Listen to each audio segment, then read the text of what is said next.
Hello friends, কেমন আছেন আপনারা সবাই? আমার চ্যানেল মনের জানলায় আপনাদের সবাইকে অনেক স্বাগত। তো সকাল এখন 7টার মতন বাজে, চলে এসেছি সোজা রান্নাঘরে সকালবেলা ব্রেকফাস্ট বানাতে বোম্বার জন্য। তো ব্রেকফাস্ট সেরকম কিছুই বানাচ্ছি না। ও বোম্বা বলল আজকে অন্য কিছু খাবো না, তুমি আমাকে একটু চিড়ে সেদ্ধ করে দাও। অন্য কিছুর মধ্যে সেরকম কিছুই বানানো হয় না রোজ। ও ওটস খেয়েই নর্মালি যায় অফিসে। তো আজকে বললো একটু চিড়ে সেদ্ধ করে দাও, তাই চিড়েটাকে নুন চিনি দিয়ে একটু সেদ্ধ করে তার মধ্যে দই দিয়ে, টক দই দিয়ে ফেটিয়ে দিচ্ছি। তো এই ব্রেকফাস্টটা খেতে কিন্তু খুবই ভালো লাগে, তাই না? এখন তো সকালবেলা গরম পড়ে গেছে, একটু সকাল সকাল এরকম ঠান্ডা ঠান্ডা ব্রেকফাস্ট দারুণ লাগে, আর এটা হেলদিও খুব। আর একজন ওই যে ঘুমোচ্ছে এখনও, এখন একে ডেকে তোলা হচ্ছে যুদ্ধ। দেখি, হিয়া, এই যে, ও হিয়া বুড়ি, ওঠো ওঠো, সকাল হয়ে গেছে। কি দেবো না? কি দেবো না মা?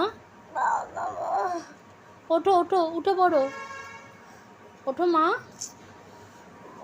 ও, ওঠো ওঠো ওঠো, আর ঘুমায় না, আর ঘুমায় না, সকাল হয়ে গেছে, উঠে পড়ো। এখন বাজে সকাল 9টা। বোম্বা খাওয়া দাওয়া করে ব্রেকফাস্ট সেরে বেরিয়ে যাচ্ছে অফিসের জন্য।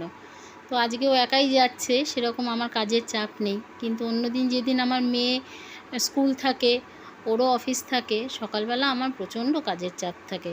সকাল 8টার মধ্যে পুরো আমাকে রান্নাবান্না সমস্ত কিছু কমপ্লিট করে ফেলতে হয়। কিন্তু আজকে আর সেই অসুবিধাটা নেই।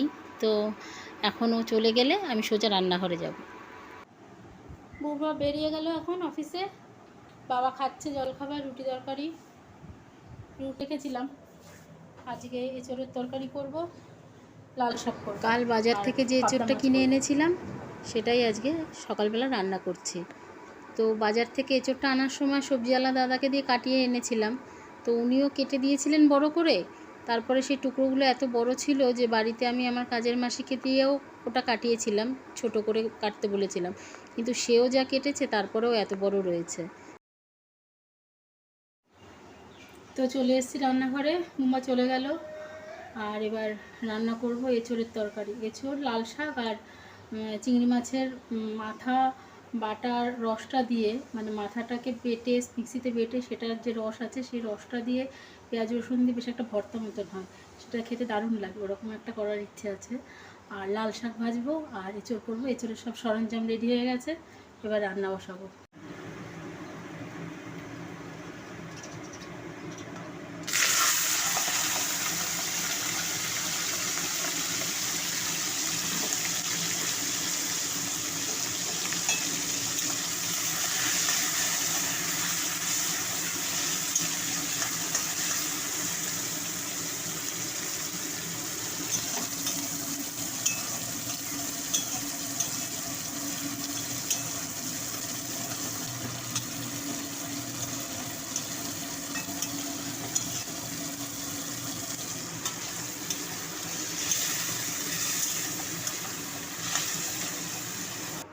এঁচোড়টা চিংড়ি মাছ দিয়ে করব বলে দুপাশে দুটো গ্যাস জ্বালিয়ে নিয়েছি, একসাথে রান্না করব তাই। আর তাছাড়া বেলাও অনেক হয়ে গেছে। আর তার মধ্যে আর একটা সমস্যা হয়েছে, আমার মেয়ের এসেছে জ্বর। ও কিছুতেই আমাকে ছাড়ছে না, কাজ ছাড়া করছে না। জানেনই তো বাচ্চারা অসুস্থ হলে পরে মাকে আরও বেশি করে চায়। তো বারবার খালি বলছে আমার কাছে এসে বসো, আমাকে ছেড়ে যেও না, রান্না করতে হবে না। তো কি করি বলুন তো, রান্না তো করতেই হবে। তো সেই জন্য তাড়াতাড়ি যতটা সম্ভব রান্নাটা সেরে ফেলার চেষ্টা করছি। এঁচোড়টা হয়ে গেছে, এরপরে ভাবছি লাল শাক রান্না করব, করে আর একটা যে ভর্তা করব বললাম সেইটা করব। তাও নয় নয় করে 3টে আইটেম হয়ে যাচ্ছে, ওই জন্য আর পাবদা মাছটা করব না। রান্নাটা চাপিয়ে দিয়ে ভাবছি মেয়ের কাছে যাব। এই লাল শাকটা চাপিয়ে দিলাম। লাল শাকের মধ্যে একটু পেঁয়াজ রসুন ফোড়ন দিয়েছি, আর নুন হলুদ আর মিষ্টি একটু চিনি দিয়ে ভালো করে নাড়াচাড়া করে ঢাকা দিয়ে দেবো। ঢাকা দিয়ে ভাবছি একটু মেয়েটার কাছে গিয়ে বসবো, অনেকক্ষণ ধরে ডাকছে। জানি না জ্বর কতটা এলো, এখন যা অবস্থা যাচ্ছে সব বাচ্চাদেরই এরকম জ্বর হচ্ছে। আজটা ডামটা মেয়েটার বলছে আবার জ্বর এসছে, দেখি কি অবস্থা। কই দেখি দেখি মাথায় হাত দেখি। কপালটা গরম হয়ে গেছে, আবার জ্বর এসছে, দেখতে হবে তো।